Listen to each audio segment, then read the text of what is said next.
Bueno, muy bien. Antes de abrir el plano y saludar al diputado Contigiani y conversar con él, lo que hablábamos ayer mismo, ¿no? Acerca de cuál era la debilidad de la idea opositora, o por lo menos de plasmar, más que la idea de la realización, ¿no? De posibilitar, de transformarlo en una alternativa, si dependía de la presencia de Olmedo para que eso funcionara, ¿no?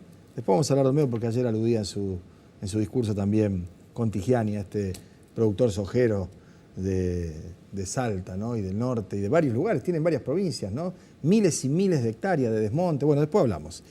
Pero no es el único problema, o en todo caso no es el problema. Lo que es más interesante es preguntarse por qué tres, por ejemplo, diputados del Frente para la Victoria, una es lógicamente Analía Rach, que tiene licencia por maternidad, podría haberla interrumpido porque me dijeron que el parto fue hace ya unos cuantos días, no lo hizo. El santacruceño Juan Vázquez y el bonaerense Francisco Furlan. El unibloque de concertación de Forja, que es un grupo que es cercano a Leopoldo Moró, Juan Manuel Pereira de Córdoba tampoco estuvo. Facundo Moyano pidió licencia sin goce de sueldo, eso lo aclaró porque bastaría además que le paguen el sueldo, si va a estar 2 meses sin ir a la Cámara, para hacer unos cursos y hacer algunos estudios, ¿no? De postgrado. Facundo Moyano, ¿no? El hijo de Don Hugo, el hermano de Pablo, que están aparentemente en una discusión en la que se han cruzado cosas con el gobierno, ahora capaz que se cruzan otras cosas. Los 3 diputados de la fuerza de Martín Lustó. El joven ministro de Economía de la resolución 125, el que Moreno le hizo así, ¿se acuerdan? Y fue un escándalo y todo, y que se pintaba como un hombre progresista, que en su discurso decía que estaba en contra del tarifazo. No fue ni él ni sus 2 compañeros de bancada. El exgobernador de La Rioja, Luis Beder Herrera, nada menos que un exgobernador que sabe lo que pasa efectivamente habiendo estado al frente del Poder Ejecutivo, y el bonaerense Oscar Roberti, esos son de Argentina Federal.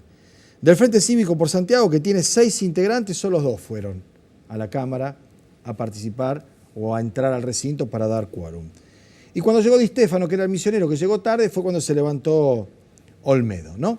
O sea, hay 18 diputados que no estuvieron y que de haber estado hubiera conseguido la media sanción para que se frenaran los tarifazos, lo cual no es poco, sobre todo, y yo no se los voy a decir a ustedes que ya tienen debajo de la puerta la boleta de la luz, que en buena hora, vaya a saber, ¿no? Esto es como la pulmonía, ¿no? Doble o simple, menos mal, dice, pero te mata igual, ¿no? Vienen cuotas. Y va a venir la del gas, ¿no? Y la verdad es que hubiera sido muy interesante. Lo que uno se pregunta es, más allá de lamentarnos, ¿qué otra cosa puede ocurrir en el Parlamento? Y para eso está el diputado Luis Contigiani. Luis, gracias por venir. Buenas tardes, gracias, Pablo. Qué sesión ayer, ¿no?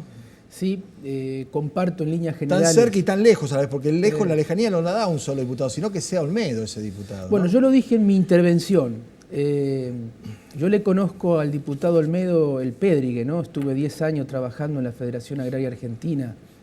Sé que es un sojero esclavista, deforestador, un tipo arrogante, autoritario. Yo la conocía de esa época, lo conocía. Por eso yo dije ayer que si el quórum dependía de esta persona, soy feliz de no haber conseguido el quórum, asumiendo los errores de la oposición que muy bien vos señalabas. De toda manera, creo que fue un triunfo político de todos los bloques de la oposición, porque logramos instalar el tema a nivel parlamentario, político y social, y hoy el gobierno está en una situación de tensión, de presión, y va a tener que dar alguna respuesta. ¿Vos crees que están revisando esto? ¿Que puede haber una marcha atrás? ¿Que puede haber un retroceso? No. Creo que van a hacer una política como lo han hecho en estos tipos de presiones que han tenido, maquillaje. No van a ir a una cuestión de fondo. Las tarifas en la Argentina, a partir de Aranguren, están privatizadas, la manejan 10, 12 empresas.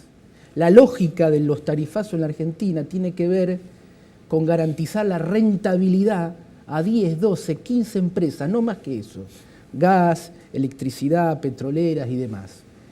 Rentabilidades extraordinarias, números extraordinarios, que salen del bolsillo de la mayoría de los argentinos. No hay una política que hable de autoabastecimiento porque no lo tenemos, de mayor perforación petrolera y producción petrolera porque no lo tenemos, de mayores producción gasífera porque no lo hay. Retrocedimos en gas en el 2017 el 1% en producción de gas, la Argentina, mientras las empresas gasíferas ganaron rentabilidades multimillonarias.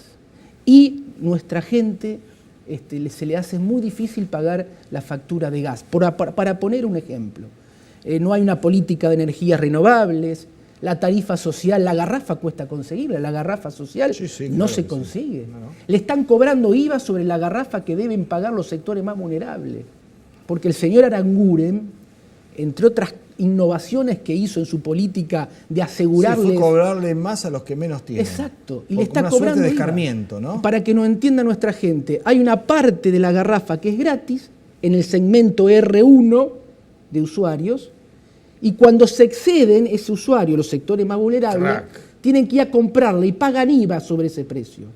Con lo cual lo que le daban gratis... Y le dan la misma cantidad a todos iguales. Quiere decir, si en una casa hay 10 personas, tienen la misma cantidad de garrafa que hay en otra casa que hay una persona. Esa es la política de este gobierno. Las tarifas es una pesadilla en este momento, es un vehículo de transferencia de recursos a un conjunto de empresas, asegurándole al gobierno nacional rentabilidad extraordinaria. Yo pongo algunos ejemplos, Pablo. Sí. Estos son datos oficiales que están publicados en la Comisión Nacional de Valores, los balances de las empresas.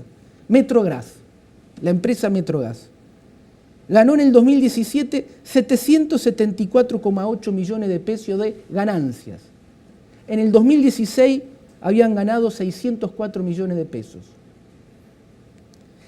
Gas Cuyana ganó 588 millones de pesos en el 2017, un 136% más que en el 2016. Gas Natural BAM ganó 542 millones en su balance, ganancia, un aumento del 124% en su rentabilidad. Para no ser más largo, te pongo una que me llamó mucho la atención. Transportadora Gas del Sur ganó 2.793 millones de pesos, el balance, rentabilidad. El año pasado, 930 millones de pesos. Bien, vamos a la otra punta del análisis. Mientras estas empresas ganaron esta fortuna de ganancias expresada en sus balances, la Argentina retrocedió 1% en el 2017 en producción de gas. O sea, en una punta Argentina está produciendo menos gas. Y en la otra punta está a rolete. A rolete. Esta es la realidad. Como también es parte de la realidad que la factura que pagás vos, Pablo, pago yo, paga nuestro oyente, surge a partir de una pretensión de Aranguren de fijar el precio de boca de gas, de boca de pozo en $200 y ir a un precio de millones de BTU de $6,47 por millón de BTU. ¿Por qué traigo este dato? Porque están fijando el precio de gas que pagamos en la factura por un valor del 13% de lo que importamos. O sea, la Argentina produce el 75% de lo que consumimos los argentinos, el 75% sale de la producción de gas de la Argentina. Bien, pero el precio se determina por el 13% del valor importado. ¿Qué pasa de ahora en más? ¿El miércoles que viene pueden pedir otra sesión o esto ya se archivó y a otra cosa? El miércoles la oposición va a pedir otra sesión especial. Hay un intento del gobierno de adelantarse a esa sesión especial con alguna propuesta de maquillaje, no de fondo. Maquillaje es, bueno, vamos a diferir los pagos, pero la gente va a tener que pagar, no van a bajar las tarifas. Porque digo, de estos 18, con que vayan 2 o 3 más de los que fueron, en principio estaría, ¿no? Yo soy optimista. Salvo que en esta semana lo empiecen a convencer a algunos diputados para que no vayan. Que llamen a algunos gobernadores, por ejemplo, presionen, aprieten. Si no se da eso, tendríamos que conseguir el quórum y dar un debate democrático sobre un tema que es escandaloso, que es preocupante y que la política se tiene que hacer cargo y debatirla, que es esto de transferir vía tarifa millones y millones de fortuna de nuestra gente a muy pocas empresas. Hay un nivel de responsabilidad principal, primordial del gobierno de la nación, eso está claro, que es el que fija las políticas y sí que aumenta y aumenta. Ahora, cuando llega la boleta de la empresa provincial de la energía, hay otros cargos y no se ve una diferencia en el criterio de cobro de la tarifa a los usuarios residenciales, a las fábricas, a los de mayor consumo. Digo porque hasta diciembre vos fuiste ministro de la producción. Yo me hago cargo de lo que hice como ministro. Como ministro siempre busqué una política de tarifas diferenciales, y lo he demostrado con los hechos, para heladeros, comerciantes, pequeñas industrias. He otorgado muchísimos créditos blandos, rotatorios, Bueno, ¿qué pasa con subsidios, eso a los cuales en algún punto me señalan críticamente, pero yo, esa política contracíclica que desarrollé, estoy orgulloso, creo que lo mejor que hice, entre otras cosas para resolver el problema de una tarifa, porque una pyme industrial que, entendamos la lógica, una pyme industrial chiquita, que le aumentan las tarifas de luz o de gas, como en los niveles que han aumentado en 2 años, y en el mercado interno no encuentra respuesta y rebota en los precios, no tiene salida. Por eso la política contracíclica que yo desarrollé. Entonces yo digo, creo que hay que mantener el desarrollo de una política contracíclica diferenciada para ayudar a las pymes y a los trabajadores. Bueno, gracias por venir, Luis. Muchas gracias. Nos vamos a ir al corte. Cuando volvamos estamos ya para el cierre del programa. Ya venimos.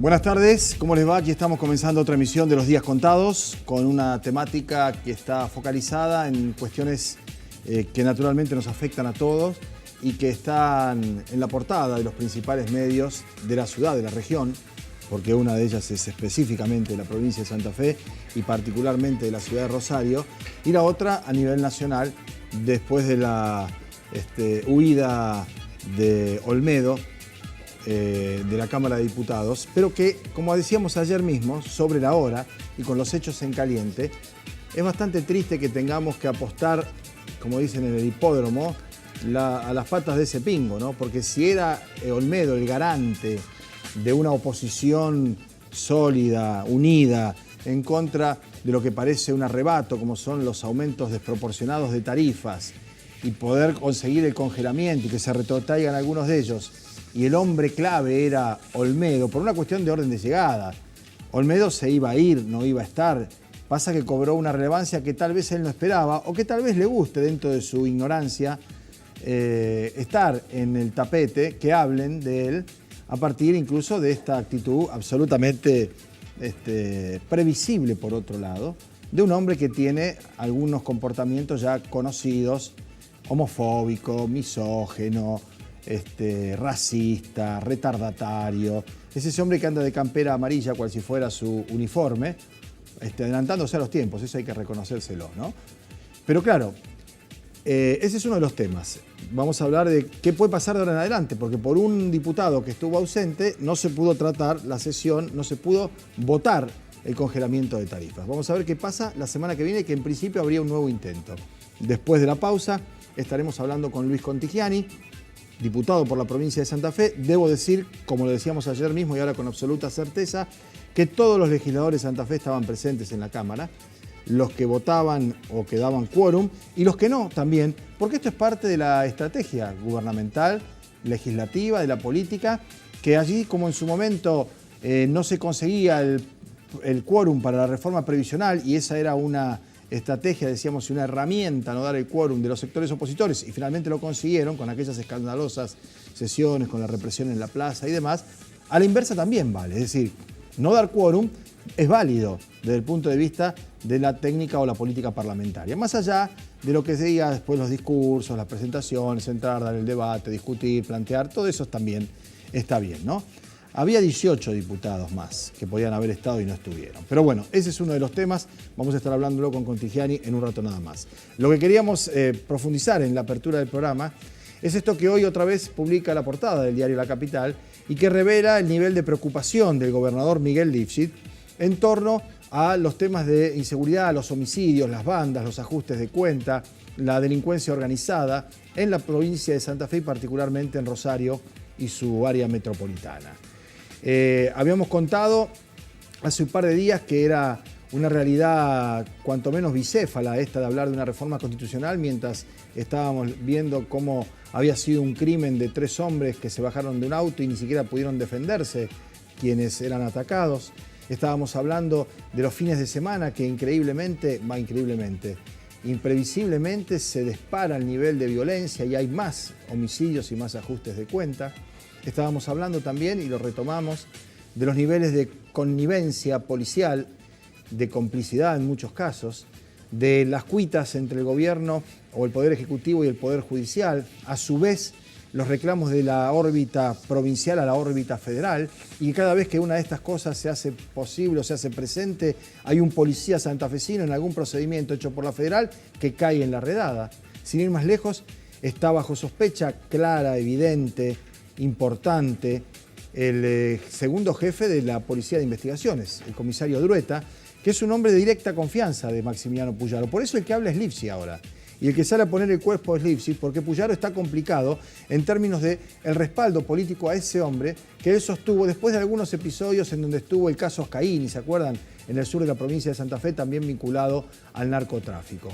Entonces, Puyaro ahora está deliberadamente corrido a un costado por el propio gobernador, que sabe que tiene una imagen positiva, una aceptación, un nivel de gestión pública que le da ese respaldo y que lo está exponiendo a una situación que preocupa a los santafesinos y particularmente a los rosarinos mucho más que cualquier otro tema. Y cuando digo cualquier otro tema, estoy incluyendo cosas tangibles como la tarifa del gas, del agua, el empleo, los precios. Está ahí. Y en ninguna otra provincia, creo yo, hay una preocupación tan grande a partir de estos números. La tapa de hoy del diario La Capital habla de la intención de la provincia, como si fuese una abstracción, de parar con la ola de crímenes y con la violencia. Claro, a esta altura del año pasado había 49 crímenes, lo cual es una enormidad en el primer trimestre, pero este año hay 73 crímenes. El descenso que se había operado en el año 2017 como consecuencia de procedimientos, operativos, detenciones, volvió a despegarse. Y el otro dato también que es importante consignar, porque no solo es responsabilidad de la policía en cuanto a las investigaciones, sino también de los fiscales y del Poder Judicial, ahí está, ¿no? La provincia busca ponerle freno a la ola de asesinato. Lo que hay que buscar, fundamentalmente ponerle freno, es a la impunidad. Salvo que uno crea en esa bravata de Urtubey, de la inteligencia artificial, para pronosticar quién puede ser una chica que dentro de 3 o 4 años necesite un aborto, como dijo él. Esto ya se ha visto en una película que protagoniza Tom Cruise, que es algo así como el precrimen, ¿no?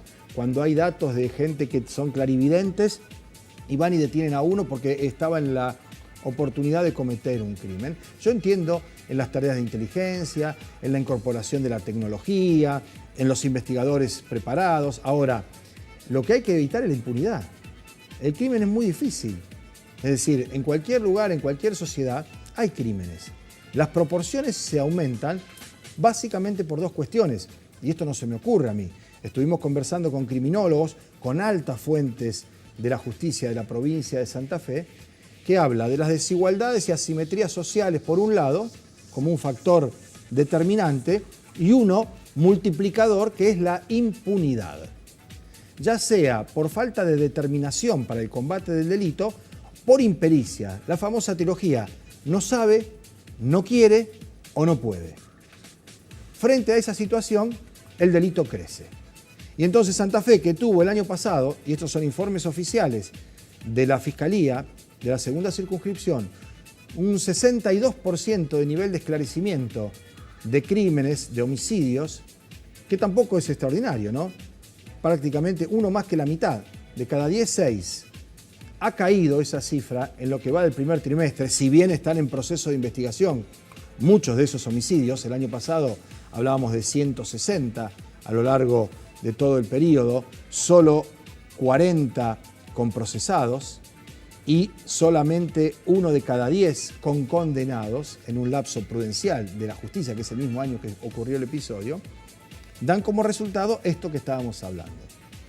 Las cuestiones, las asimetrías sociales, la pobreza, la desigualdad, la falta de oportunidades, por un lado, y por otro lado, la imposibilidad de combatir eficientemente al delito, ya sea en su fase preventiva o de investigación preliminar en manos de la policía, pero también en la fase de la acción judicial con fiscales y con jueces, con sentencias y con condenas y con cumplimiento de esas condenas.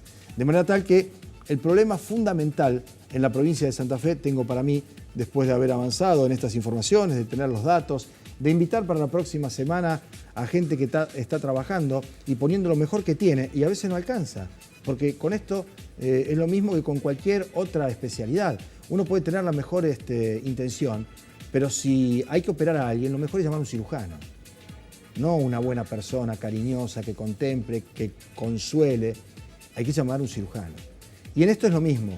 Si uno necesita poder establecer políticas para combatir el delito, hace falta ejemplaridad, honorabilidad, capacidad técnica y determinación política.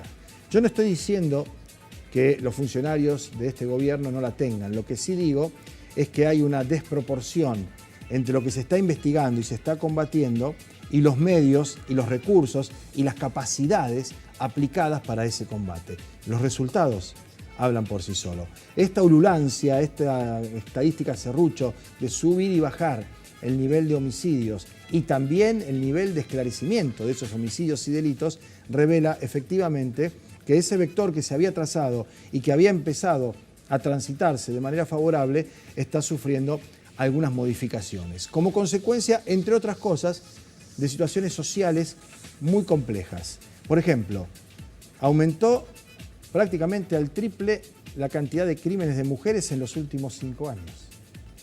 Y esto no son únicamente casos, desde ya que no, de ajustes de cuenta, porque rápidamente hay funcionarios que salen a decir estos son peleas entre bandas. Y otro más imprudente puede llegar a decir off the record, mientras se maten entre ellos, no, no es así. En ningún lugar en serio es así. Porque nunca es solamente el entre ellos, ¿no? Hay víctimas, por supuesto también, y victimarios casi confundidos y mimetizados en esas mismas situaciones. Entonces, a partir de esto es que hay que establecer claramente responsabilidades, funciones, atribuciones y seguir adelante con una política que, insistimos nosotros, no puede motivar el quiebre y la modificación de la agenda del gobernador, sino que debe ser la agenda del gobernador. El gobernador no debe dejar de lado su proyecto de reforma constitucional o la gira que está organizando la ministra de la Producción a Vietnam con empresarios para abocarse al tema de la inseguridad. No, no. Tiene que abocarse al tema de la inseguridad, de la delincuencia, de los crímenes y en algún momento dejarla para ocuparse de estas otras cosas, que cité 2 para dar algún ejemplo, pero que habría, por supuesto, seguramente muchas más. Nos vamos a ir a la pausa. Cuando volvamos, vamos a estar hablando con el diputado Luis Contigiani, que participó ayer de esta sesión en la Cámara de Diputados en la que fracasó el intento de la oposición en su conjunto de ponerle un freno al tarifazo que impulsó el Gobierno Nacional. Ya venimos.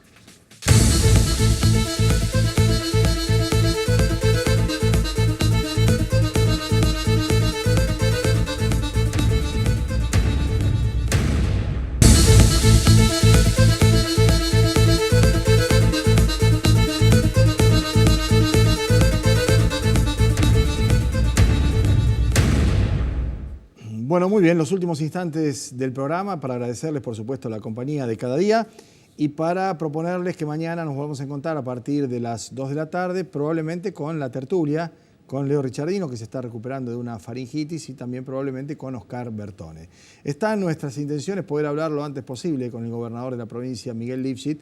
En principio, si mañana por cuestiones de agenda, y decíamos recién que la agenda de las más importantes no es ni siquiera venir a un programa de televisión y mucho menos hablar de otras cuestiones que abocarse específicamente a los temas centrales que afligen a los rosarinos y a toda la provincia. Si tiene un huequito, lo tendremos mañana, si no será seguramente la semana que viene. Ha sido un gusto, hasta entonces. Chao.